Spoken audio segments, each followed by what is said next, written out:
I'm not a crook. In December 2004, Bonnie Frost's car carrying 3 of her 4 kids hit a patch of black ice, and then it hit a tree. Her son Graeme and her daughter Gemma spent months in the hospital. Because the Frosts earned less than $55,000 a year, the federal S-chip program helped with their bills. Graeme and Gemma got the care they needed.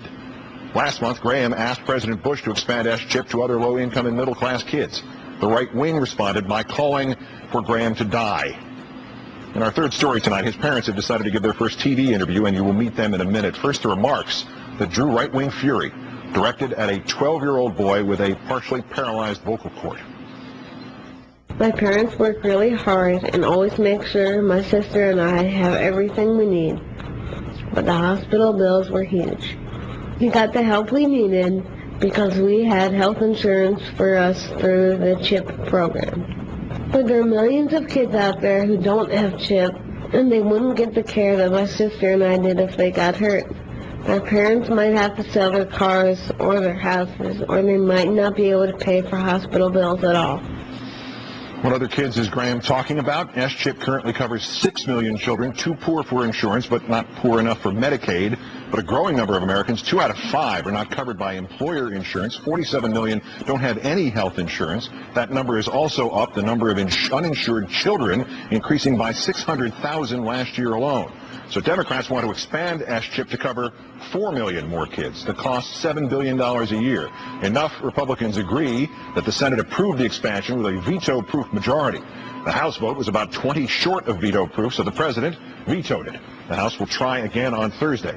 In the meantime, the right has targeted Graeme and his family, Rush Limbaugh and others, spreading extraordinary, easily disproved lies that have been posted online anonymously about them, portraying them as rich and dishonest parasites. Senate Minority Leader Mitch McConnell's office reportedly collecting those lies and disseminating them to the media. And a Bush staffer named Nicholas D. Thompson of the Office of Strategic Initiatives choosing a blog called Red State to post a defense of the president 2 days after the Baltimore Sun had revealed on its front page that another poster at the same blog had called for the public hanging of Graeme and his family. On that sad and extraordinarily disturbing note, let's turn to Bonnie and Halsey Frost. Great, thanks for coming forward and joining us tonight. Thank you, Keith. Mrs. Frost, let me start with what matters. How are you and the kids doing through all this? We're doing well. Gemma and Graeme are doing well. They're in school, but they have a lot of healing left. They have a lot of work to go, so we're hanging in there. Mr. Frost, let me ask you, just deconstruct this fictional picture of your family that's been put together by the fringe, the lunatic fringe. You're a business owner. You work out of a commercial property you own. You live on a street full of $500,000 homes. You pay $20,000 a year for your kids to go to private school. Yeah, I mean, it would seem to me it would be common sense if you do all the math on that we'd be doing really, really well, and that's far from the case. You know, that's quite a rosy picture they've painted, but you know, the fact is I did have a business, of course they did not report properly, that I ran from Frost Works from 1990 and folded up around 98, 99.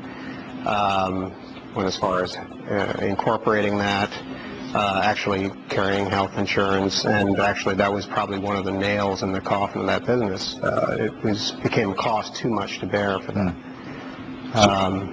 Yeah, and $500,000 homes. This is a house that we bought as a near about shell, and did all the work ourselves. So I would hope that we're not punished for the sweat equity into that, but I have that ability and the unique skills to be able to do everything that's required to turn this property around. And this is our home. This is not an investment thing. This is the Frost house. And the kids are in private schools on scholarships mostly. Yes, it's like that we do get help from the schools. It's a must. Without that, we really we'll be limited, have our options rather limited. Mrs. Frost, your address posted online, these lies accepted as facts, death threats. Did you know beforehand that people like this existed in America? Yeah, I knew people like this existed in America, but I am shocked that it came to this, that they seem to use this as a distraction technique to take away the issue. at hand, and that is that millions of children in America are without health insurance and could benefit greatly from the S-chip bill, just like my family has. And my main goal was to get that message across, that we just want to help other families like we have been helped. And just thinking that it was turned around in such a nasty, negative way is unbelievable to me. Yeah, definitely an agenda that they seem to need to be filling, because I guess when you have to attack in such a manner, you're obviously it's a distraction, because the facts are very clear. This helps hard-working American families. This country needs this now. And I am sorely disappointed in our president for not having his finger on the pulse of what's going on right now. Let me ask you, Mr. Frost, one more question before we look at some disturbing pictures in a different sense. But does Graeme know about what's happened since he gave the Democratic radio response, and if so, what's his reaction? Yes, he does. I mean, we keep the kids aware, and we are an open family about things. But at the same right, that we don't sit there and read these ridiculous blogs that go on and on with faceless characters who can't sign their own name to what they're saying, which I think is just absolutely pathetic. And all these other shows and whatnot, you know, they're going to just go on and make a case out of whatever they need to, just to bolster their story and their take on this. Yeah, the kids are somewhat aware, and, you know, honestly, what I really appreciate is they're being kids. And they're being as normal as they can and going to school every day. We were just working on homework before we came here, working with Gemma and her math book. Actually, I was cooking dinner. You know, the basic, normal, daily routine. And a normal that you had to fight to achieve again. And Mrs. Frost, I want to put up some of these pictures that might be a little tough, and we warn the audience for people to look at.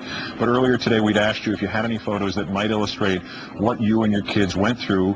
I'd like to show these now and ask you to just sort of walk through for us what would have happened to them without this S-chip program. Absolutely. Well, I have no doubt that they would have received care in the emergency room, but after their month in intensive care in their comas, they needed intensive rehabilitation, 4.5 months worth.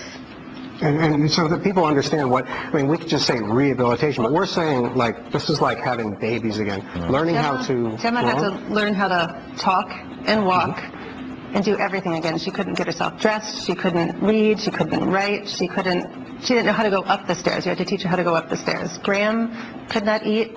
He couldn't walk, he couldn't sit up, he couldn't hold his head up, he couldn't swallow. So it took months and months, and they are still working hard to get better and still getting special services and still going to physical therapy. And there's no way that we could have afforded to send them through all those multiple therapies to recover and to continue to heal. And I am positive that Graeme would not be walking, would not be eating. I don't know where Gemma would be right now. And Graeme was able to go on the radio and get involved in our political process. And instead of people standing up and cheering, even the ones who say, no, he's wrong, but thank goodness he was able to do it, you get this. It's phenomenal. Go ahead. I was just going to say, the thing is that even if you do not agree with the story, you don't attack the family, and you really need to get back to the issue at hand, which is the health insurance bill.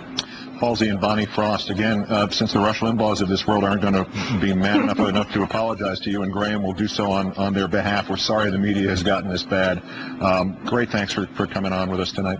Absolutely. Thank you, Keith, and thank you for being a responsible reporter on this and in delivering the story in the manner that you do. Thank you, sir. Go back and cook dinner.